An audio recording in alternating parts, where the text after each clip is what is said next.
Saudara, teka-teki penyebab kematian diplomat muda Kemlu yang tewas dengan wajah terlakban masih belum dipecahkan polisi. Dalam proses penyelidikannya, polisi membuka peluang untuk melakukan ekshumasi atau membongkar makam untuk memeriksa jasad yang telah dikubur.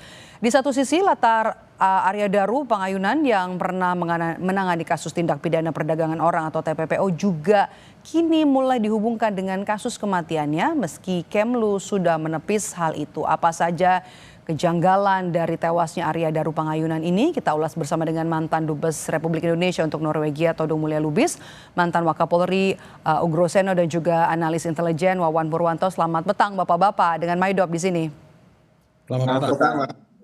Oke, saya mau ke Pak Ugro dulu. Pak Ugro, kejanggalan apa yang Anda catat dari kasus ini yang harus didalami lebih oleh polisi?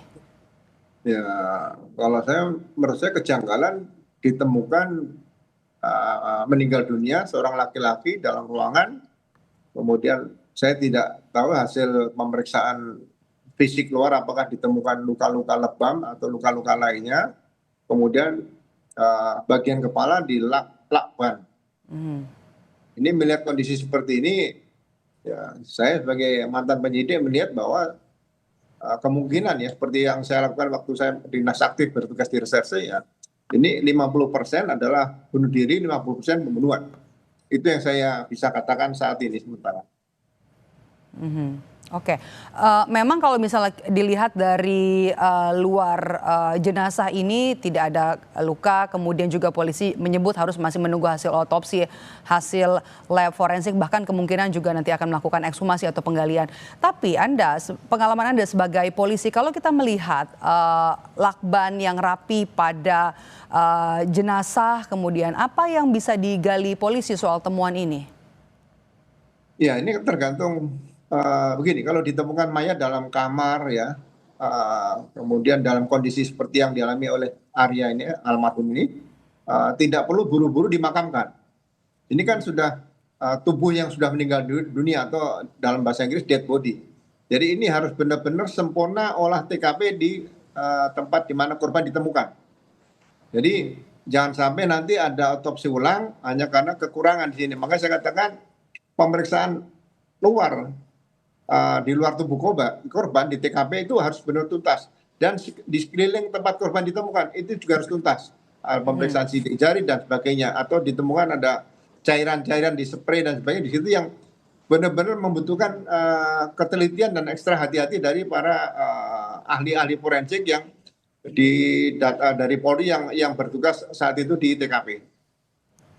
Oke, saya mau ke Pak Wawan. Pak Wawan, kondisi jenazah di lakban sangat rapih. Kemudian pesan yang mau disampaikan atau Anda bisa melihat hal yang lain? Anda melihat ini murni kejahatan?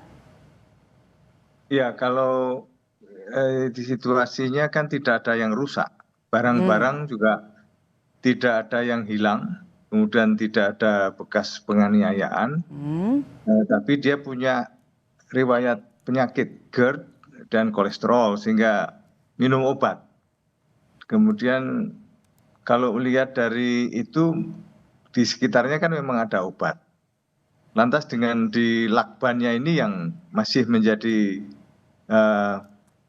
tanda tanya karena tidak ada orang yang dari luar, artinya tidak ada orang luar masuk, kemudian tidak ada kerusakan di situ, maka ini kan dia sendiri. Kemudian sebelumnya dia komunikasi dengan istrinya selama kurang lebih 3 jam. Kemudian istrinya kan dari luar kota. Dari pembicaraan ini yang kemudian mereka istirahat, dan sebelum istirahat kan sempat keluar membawa tas kresek hitam, kemudian balik tanpa membawa tas kresek itu. Sesudahnya kan tidak diketahui, dan baru paginya istrinya berusaha menghubungi, ternyata tidak ada jawaban. Kemudian minta bantuan orang-orang sekitar untuk membukanya. Dan melihat ini kita tidak menafikan mungkin ada faktor X yang terjadi, apakah itu komplikasi obat atau ada sebab-sebab lain yang perlu diungkap nanti setelah dari forensik ini yang melakukan penyelidikan. Sebab kewenangan dari pihak Polri yang menyampaikan itu. Tapi kalau terlepas dari ini semua kan kita bisa saja mengkaitkan dengan berbagai teori ya. Dari penugasan yang ada, apakah itu berkait langsung dengan pengamanan diri, karena seorang diplomat itu tidak lepas dari tugas lead PAM pengamanan dan tugas-tugas penggalangan dari dia tentu juga melakukan penyelidikan dan tugas-tugas khusus yang ditimpakan terutama misalnya terkait TPPO ataupun tugas lain karena masih sangat aktif di lapangan. Biasalah diplomat muda tentu masih banyak. Kita sudah dapat poinnya Pak Wawan. Saya mau ke Pak Todung. Pak Todung, Anda melihat sosok diplomat yang kemudian menangani kasus TPPO memang kerap jadi incaran sindikat? Pengalaman saya sebagai duta besar di Norwegia dan Islandia memang sangat sedikit. Tapi kita pernah menangani ya kasus-kasus di mana misalnya anak buah kapal punya persoalan hukum, ya ketika zaman COVID misalnya tidak bisa pulang, tidak bisa mendapat upah, mendapat gaji selayaknya. Kita juga pernah menangani kasus kriminal di mana seseorang ya diduga ya melakukan tindak pidana pembunuhan. Ya, walaupun alasannya bela diri, tapi juga ada kasus narkotika misalnya. Nah ini kasus-kasus semacam ini selalu kita hadapi walaupun tidak banyak dan pasti ada kekhawatiran. Kekhawatirannya adalah kalau menangani kasus yang ada kaitannya misalnya dengan tindak pidana narkotika atau tindak pidana pencucian uang atau tindak pidana perdagangan orang, ya pastilah ya kekhawatiran itu ada. Karena di belakang itu selalu ada sindikasi. Tapi sekali lagi saya tidak ingin berspekulasi. Ini kan pekerjaan diplomat yang memang dikerjakan karena perintah jabatan. Dan dia mesti melakukan itu. Tapi kehati-hatian itu penting. Nah, dalam kasus Arya Daru, kita memang tidak bisa berspekulasi karena fakta-fakta yang ditampilkan di media itu tidak konklusif dan penuh dengan tanda tanya. Kenapa seseorang di kamar sendiri itu kepalanya dilakban? Dalam keadaan dia sudah meninggal. Apakah dia melakukan itu dengan sadar dan itu karena dia bersifat perfeksionis seperti yang dikatakan tadi? Saya sendiri masih meragukan itu.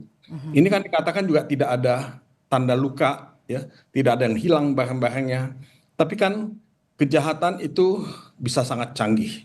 Nah banyak yang harus dilakukan investigasi, digital, ya, forensik, autopsi dan sebagainya sudah dilakukan. Kemudian juga mungkin ada penelitian terhadap pembicaraan komunikasi telepon dan sebagainya. Dan kita tidak tahu latar belakangnya apa. Ini banyak hal yang sangat misterius. Nah saya ingin mengatakan di sini bahwa tidak ada kejahatan yang sempurna. Pasti ada titik bolong. Nah di mana titik bolongnya? Di mana kelemahannya? Nah inilah yang mesti dilakukan oleh pihak kepolisian dengan sangat hati-hati dan sangat ya jeli menangkap sekecil apapun clue yang bisa dia dapat. Oke, bagaimana kemudian profil dari seorang almarhum Arya Daru sebelum meninggal yang mungkin juga sudah Pak Todung dapatkan dari rekan-rekan di kedutaan. Tapi nanti jangan dijawab dulu Pak Todung, Bapak-bapak, nanti kita akan lanjut usai jeda di Kompas Petang.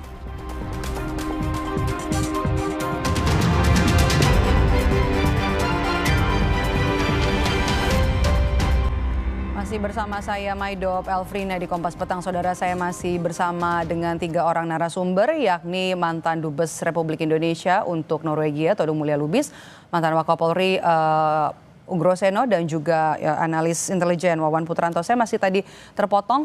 Kita lanjutkan pertanyaan tadi Pak Todung. Pak Todung, apa saja profil yang Anda lihat dari seorang almarhum Arya Daru, mungkin yang Anda dapat informasi dari teman-teman di kedutaan? Wah, sulit ya. Arya Daru kan tidak ada kaitannya dengan kedutaan besar Republik Indonesia di Norwegia. Dia ditempatkan di Dili dan di Argentina. Kemudian juga dia di Kemlu di Jakarta. Tapi kalau berita-berita di media mengatakan dia akan pindah ke Finlandia dalam waktu. Malah ada yang mengatakan dia sudah membeli tiket untuk berangkat ke Finlandia. Nah, oleh sebab itu dia sudah menjual mobilnya. Tadi saya mendengar ya sebelum wawancara ini dilakukan. Dengan penjaga toko yang mengatakan dia kebiasaannya mencuci mobilnya. Ya dia tidak mencuci mobilnya lagi karena mobilnya sudah dijual. Dia sudah bersiap untuk berangkat ke Finlandia. untuk posting yang baru. Tetapi buat saya kembali kepada kasusnya, kasus ini memang sangat kompleks ya, sangat misterius. Dan kita perlu sangat hati-hati dan sangat cermat karena banyak yang menjadi korban kalau kita membuat pemberitaan yang salah. Saya selalu khawatir dengan pemberitaan yang misleading ya, karena itu akan mengacaukan investigasi ya, akan membuat banyak yang depresi ya karena itu. Karena itu saya lebih tidak ingin berspekulasi menyerahkan ini kepada pihak kepolisian. Semoga pihak kepolisian bisa mengungkap kasus ini dengan tuntas, dengan terang, dengan jelas. Karena banyak pertanyaan ya yang harus ditanyakan. Kalau itu bunuh diri apa? Kalau itu pembunuhan, nah itu apa? Dan bagaimana? Nah di sini pertanyaannya cukup banyak dan saya tahu kita tidak punya banyak waktu untuk membahas hal ini. Oke. Pak Ugro, Kapolda kan sudah menyebut ya, Kapolda Metro Jaya sudah bilang kalau dalam seminggu kesimpulan soal kasus ini akan selesai. Itu waktu yang wajarkah untuk menyelesaikan kasus ini? Karena juga tadi kan Pak Todung juga bilang ini seperti kasus yang kompleks. Terus kalau kita lihat juga TKP sangat rapi, kemudian banyak fakta-fakta yang juga mungkin masih bisa dirangkai. Cukup bisa selesai terungkap penyebab kematiannya dalam 1 minggu? Ya, kalau target waktu kasus belum terungkap menurut saya impossible ya. Impossible. Tapi kalau target terungkap kemudian bicara waktu itu possible. Jadi saya pernah mengungkap kasus 3 kali 24 jam terungkap. Saya pernah mengungkap kasus 2 kali 24 jam terungkap. Ungkap kasus 41 hari juga terungkap. Tapi ada juga yang 1 tahun nggak terungkap.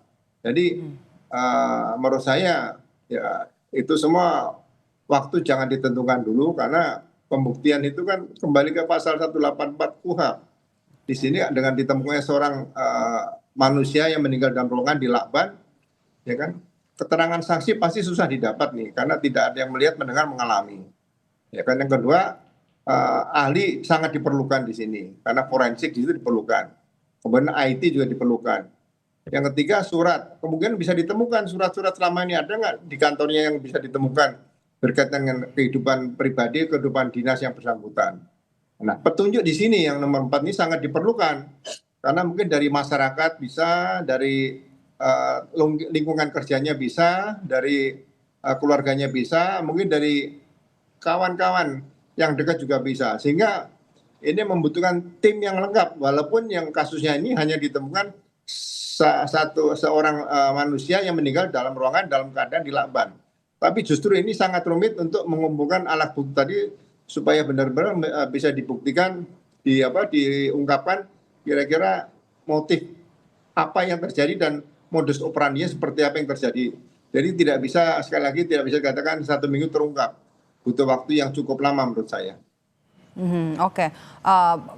Kalau kita lihat secara timeline, bagaimana kemudian membaca ada kemudian rekaman CCTV yang baru, ada orang yang kemudian terlihat mondar-mandir sebelum kejadian, sebelum kematian begitu ya, dan kemudian juga ada timeline keluarga, komunikasi dengan keluarga, komunikasi dengan istri, bagaimana kemudian merangkai hal ini, kemudian fakta-fakta yang didapat oleh polisi, rekaman CCTV, kemudian juga keterangan dari istri atau keluarga, dan dengan untuk bisa mengungkap penyebab kematian.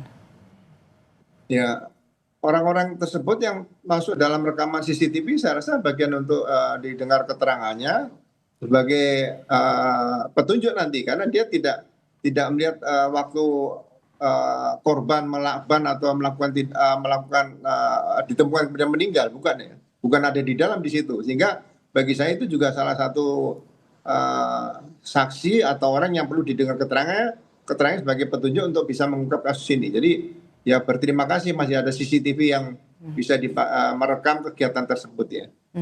Ada beberapa pihak yang menduga ini adalah kasus bunuh diri. Bagaimana Anda melihatnya Pak Ugro? Ya, justru itu dari awal pertama saat ditemukan, lakban itu jangan dianggap lakban biasa, ya kan? Kan lakban ini mungkin dipasang lakban, apakah langsung 1 roll itu dihabiskan atau hanya setengah roll dihabiskan atau bertahap?